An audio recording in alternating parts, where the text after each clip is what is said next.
Saat ini beliau Rasulullah mungkin sudah tidak tahan lagi tingkah pola orang-orang yang menyusup. Itu adalah pasukan-pasukan Dajjal di bawah kendali iblis dan kawan-kawannya. Dengan salat halus nanti orang yang sudah terlanjur terdoktrin akan sulit keluar.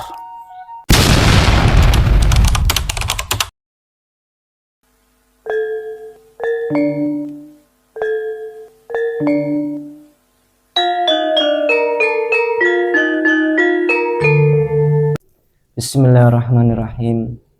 Assalamualaikum warahmatullahi wabarakatuh. Alhamdulillahirrabbilalamin.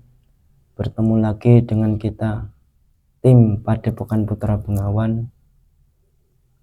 Salam bahagia kepada sedulur-sedulur semuanya. Mudah-mudahan sedulur-sedulur semuanya dalam lindungan Allah diberikan kesehatan, umur yang panjang, yang barokah. Di kesempatan hari ini kita tim Padepokan Putra Bengawan mau mengungkap dari sisi gaib. Dengan viralnya ataupun merebaknya perselisihan antara HPF dengan ulama-ulama Nusantara yang selama ini masih ramai menjadi perbincangan. Oleh sebab itu kita tim Padepokan Putra Bengawan mau mengungkap apakah dengan polemik gejolak-gejolak antara HPF dan dengan ulama-ulama Nusantara ini akan membuat kebingungan umat-umat masyarakat bangsa Indonesia. Untuk menyingkat waktu, monggo sedulur kita mulai proses mediumisasinya. Mohon doanya mudah-mudahan nanti bisa berjalan dengan lancar, tidak ada halangan sedikit apapun. Di kesempatan hari ini kita ditemani sesepuh kita di tim Padepokan Putra Bengawan. Beliau adalah Bapak Yamroni. Assalamualaikum. Waalaikumsalam warahmatullahi. Sehat nggih Pak? Alhamdulillah. Monggo Pak mulai proses mediumisasinya. Mohon doanya sedulur, mudah-mudahan nanti bisa berjalan dengan lancar, tidak ada apapun. Bismillahirrahmanirrahim. Saya mohon dibantu dibersihkan semua energi buruk di dalam tubuh mediator dari ujung kaki sampai jari, semua dibersihkan, semua dilempar ke neraka Allah. Demi cinta saya mohon yang malaikat dibantu tubuh mediator dari energi negatif, dari kebencian setan yang bila siluman yang berusaha meracun semua ruh dan semua jasad mediator terbanting, semua proses mediumisasi tidak berefek. Bismillahirrahmanirrahim. Ya Allah, sesuatu gaib apa dengan gejolak HPF dan ulama Nusantara akan menimbulkan kebingungan di kalangan masyarakat, kalangan umat tepat. Sallallahu alaihi Allah. Bismillahirrahmanirrahim. Ya Allah, makhluk dalam tubuh mediator bisa sinkron, energinya menyesuaikan tubuh kita dengan sempurna, bisa suara terbuka, bisa berkomunikasi dengan bangsa manusia baik dan benar. Allah.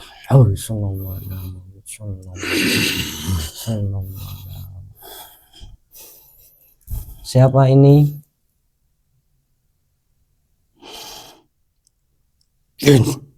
Jin.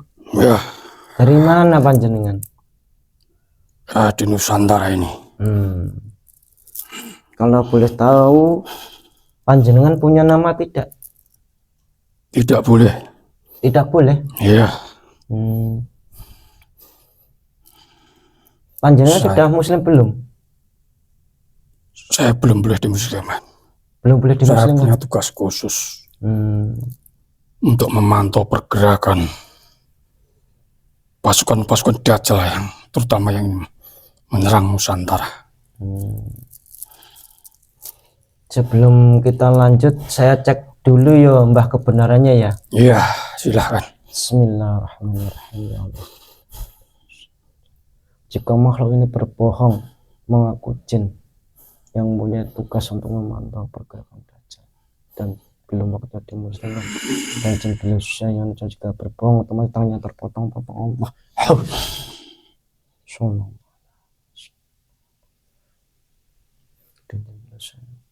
Anda ini siapa? Menjadi nyaman. Saya bukan siapa-siapa, Mbah.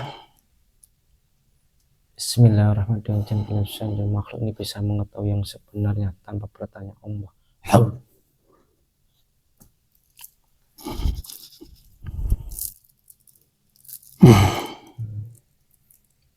Kita seperjuangan. Nggih.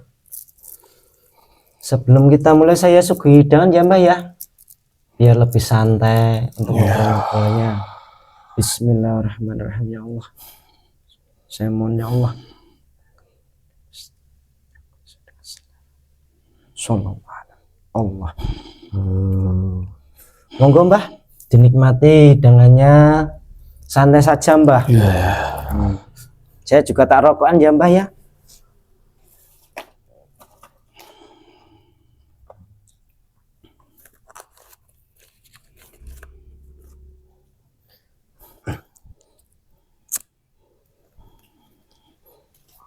Kalau boleh tahu Mbah, panjenengan tadi lagi ngapain sebelum saya undang ke sini? Saya sedang bertugas memantau, terutama di seluruh Nusantara ini. Kalau ada tugas apa? Seperti ini mengganggu panjenengan tidak, Mbah? Saya yang ngetarik ke sini. Mengganggu enggak ini? Kita seperjuangan. Kita sama-sama berjuang. Ada apa? Gini Mbah, saya mau bertanya, kenapa polemik huru-hara antara habaib dan ulama di Nusantara ini kok semakin kesini kok tidak ada titik terangnya, kok malah semakin seperti semerawut gitu loh Mbah. Kalau nanti terjadi seperti ini, apakah tidak akan berbahaya kepada umat? Ya, itu adalah proses membongkar apa yang akan sebenarnya terjadi. Yang benar kelihatan benar, yang salah kelihatan salah. Banyak sekali sekarang umat tertipu oleh penampilan secara fisik, secara lahir. Saat ini banyak pasukan Dajjal yang menyusup seluruh kalangan penjuru, baik itu menyusup dalam pemerintahan ataupun kalangan orang yang mengaku sebagai ulama-ulama. Kami bangsa gaib tahu mana yang gelap, mana yang terang. Pasukan Dajjal sangat licik, menyusup pada selama ini tokoh-tokoh yang disusupkan ke negeri ini. Anda tahu, para penjajah Belanda tidak akan rela melepas cengkeramannya dengan cara licik, menyusupkan orang-orangnya dengan berbalut seorang yang ditokohkan.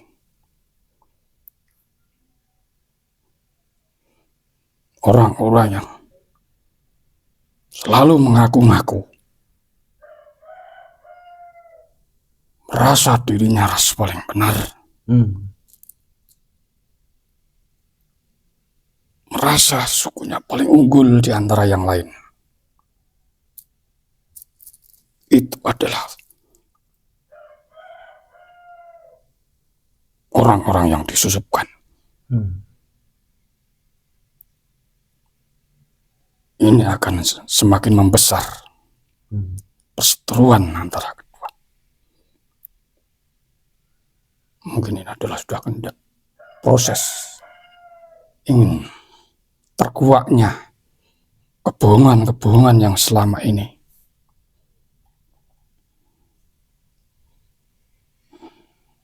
mereka mengaku sebagai dzurriyyat yang semuanya itu adalah palsu. Mereka mencari dalih-dalih untuk menyembunyikan apa yang sebenarnya. Mungkin juga banyak yang tidak tahu bahwa dulu leluhurnya yang telah menyusupkan. Mungkin juga banyak sekarang orang yang belum sadar bahwa leluhurnya dulu adalah orang yang sangat membenci umat Islam.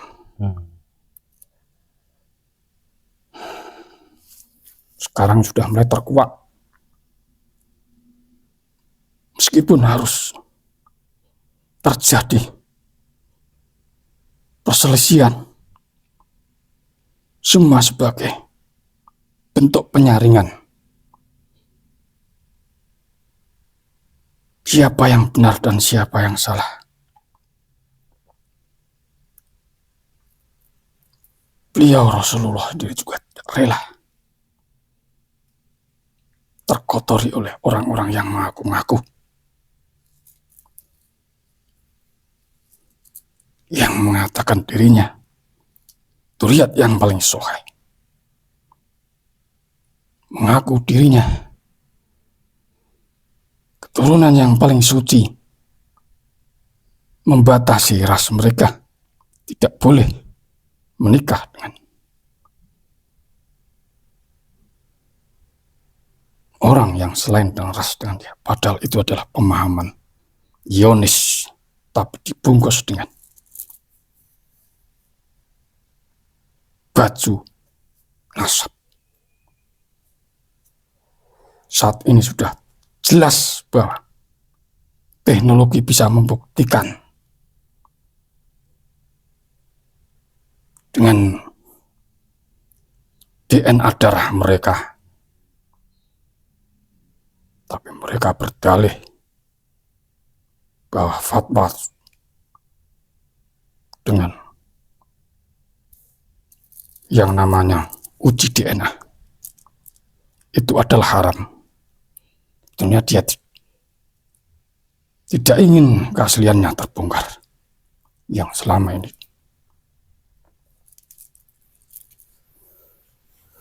ia sembunyikan, sehingga ulama-ulama yang sejati merasa terusik dengan tingkah pola mereka. Mungkin nanti akan banyak kesaksian-kesaksian yang sudah banyak menjadi korban kebiadaban mereka. Saat ini beliau Rasulullah mungkin sudah tidak tahan lagi tingkah pola orang-orang yang menyusup. Itu adalah pasukan-pasukan Dajjal di bawah kendali iblis dan kawan-kawannya. Dengan salat halus,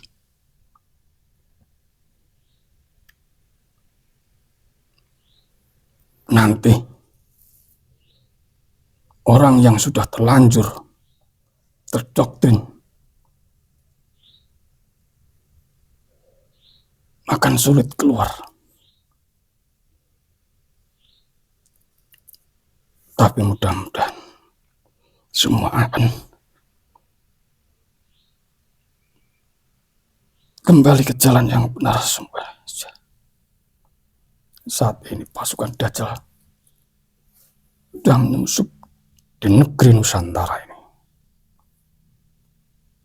Ada yang menusuk untuk menghancurkan generasi muda dengan disebarkan barang-barang terlarang. Semua akan terkuak dengan sendirinya. Begitu liciknya pasukan Dajjal. Tapi kami ada saatnya kembali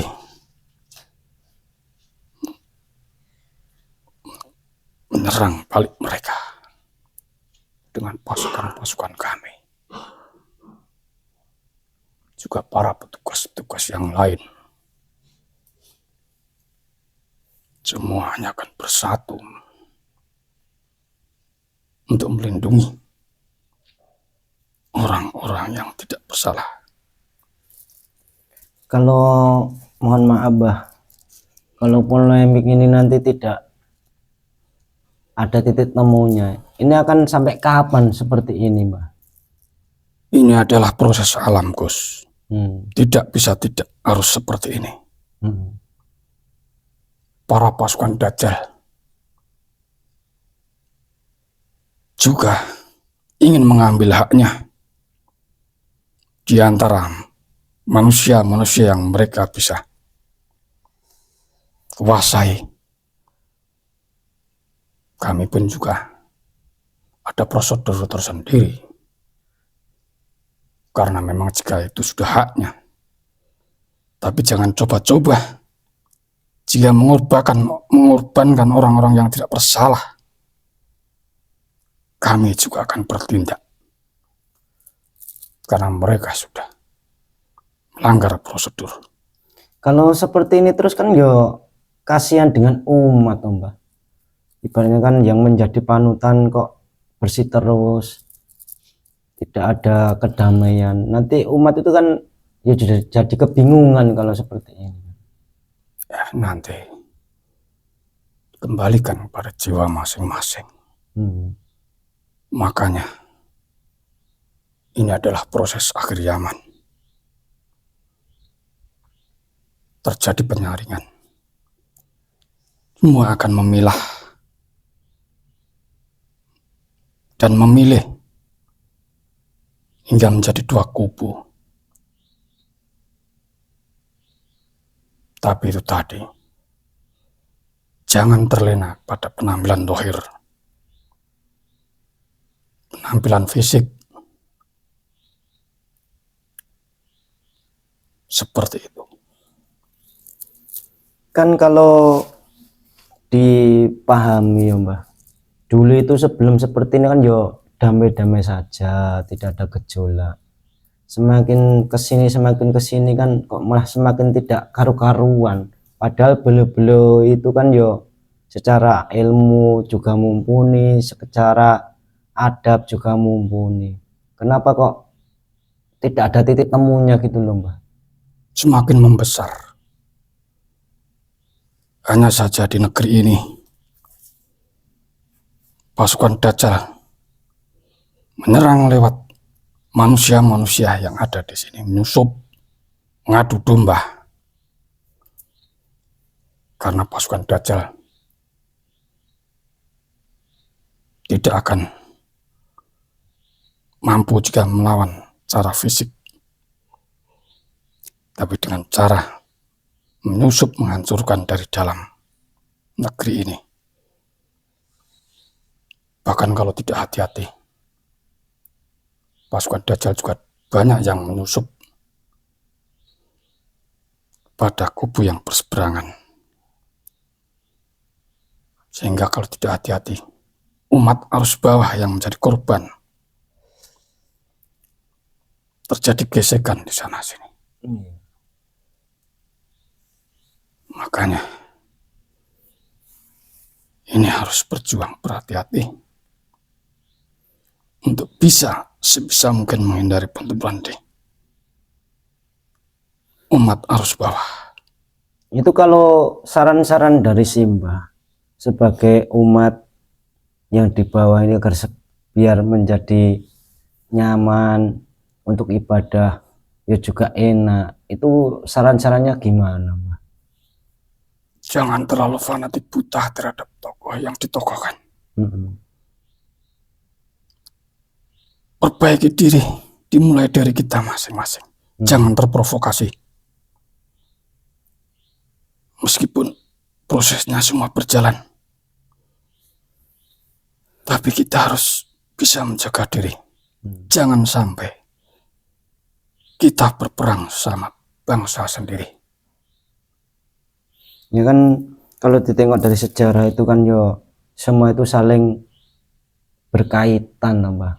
Saling berbagi tugas untuk kedamaian di Nusantara ini kan, Mbah.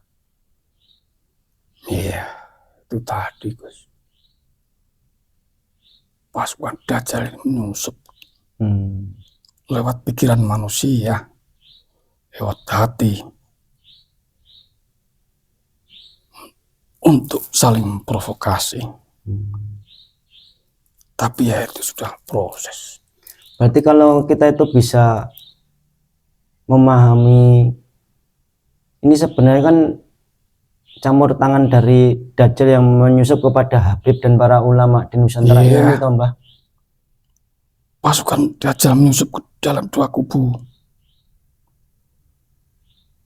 Makanya umat arus bawah harus sadar diri, kembali ke jati diri Nusantara ini. Jangan terprovokasi oleh orang-orang asing.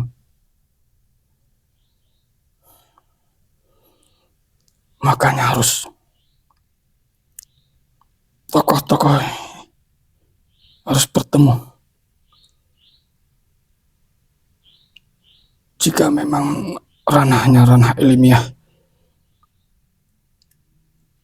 harus dihadapi dengan ilmiah. Jangan membawa-bawa umat, kasihan umat ini. Jangan sampai malah memprovokasi umat.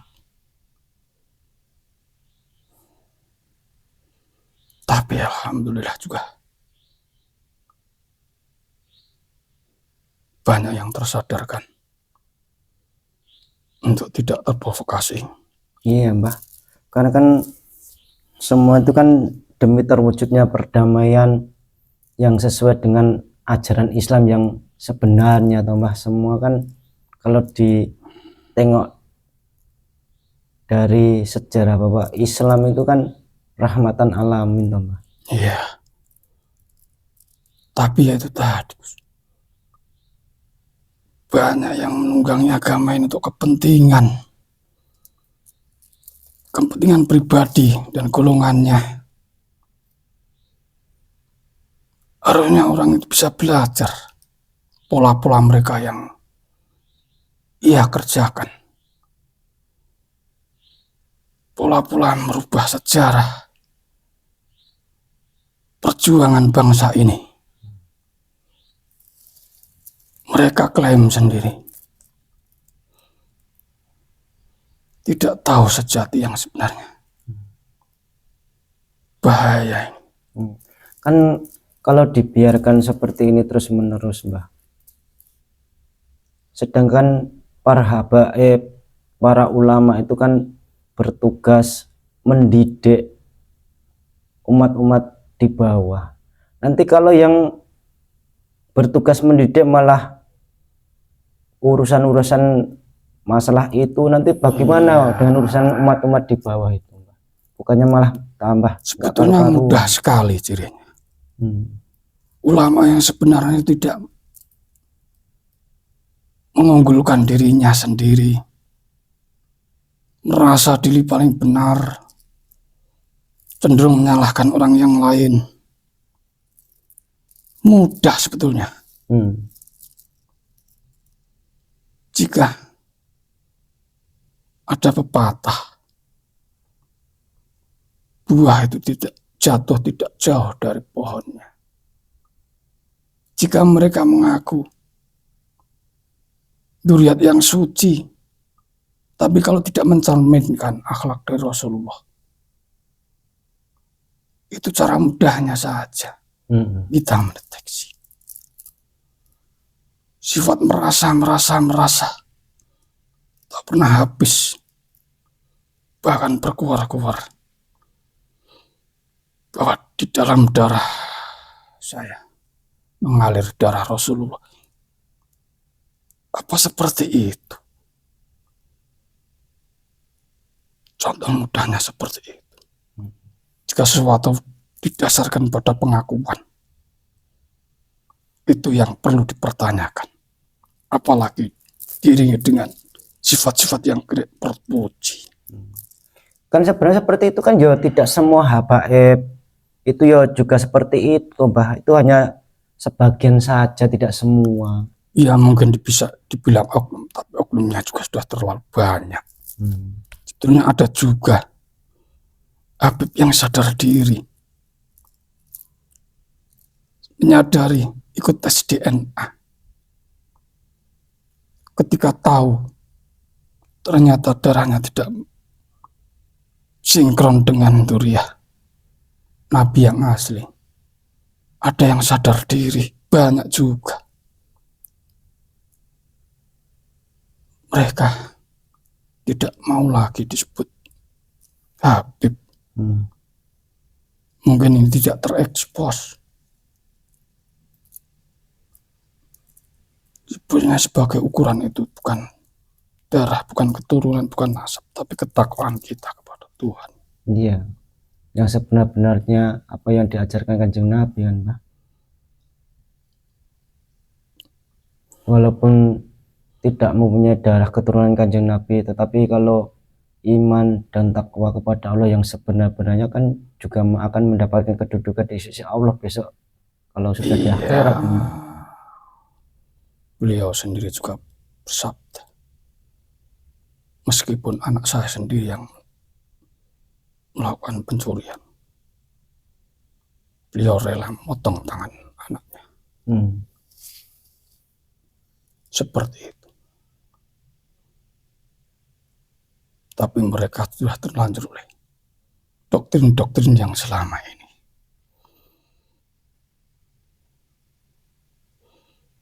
Tapi ini juga proses akhir zaman. Berarti ini dimanapun mereka bersembunyi, alam sendiri akan memberitahu siapa sebenarnya mereka. Ya udah ya Mbah, terima kasih atas petuah-petuahnya, mudah-mudahan bisa bermanfaat ya Mbah, khususnya buat saya pribadi dan umumnya kepada saudara-saudara yang lain. Terima kasih. Monggo panjenengan undur diri untuk melanjutkan tugas lagi, Mbah. Saya pesan untuk umat, jangan terprovokasi, jangan terlalu fanatik buta. Kembalilah ke diri masing-masing, bertobat, membersihkan diri sendiri. Nanti akan bisa membedakan mana yang benar dan mana yang salah. Selalu berdoa, selalu mendapatkan hidayah dan ridho dari Allah. Pun silahkan panjenengan undur diri Mbah untuk melanjutkan tugas lagi. Bismillahirrahmanirrahim. Allah.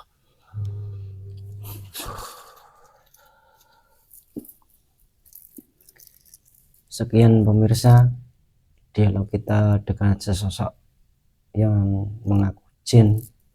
Beliau tadi menjelaskan panjang lebar tentang polemik antara habaib dan ulama di Nusantara ini. Sebenarnya semua itu adalah trik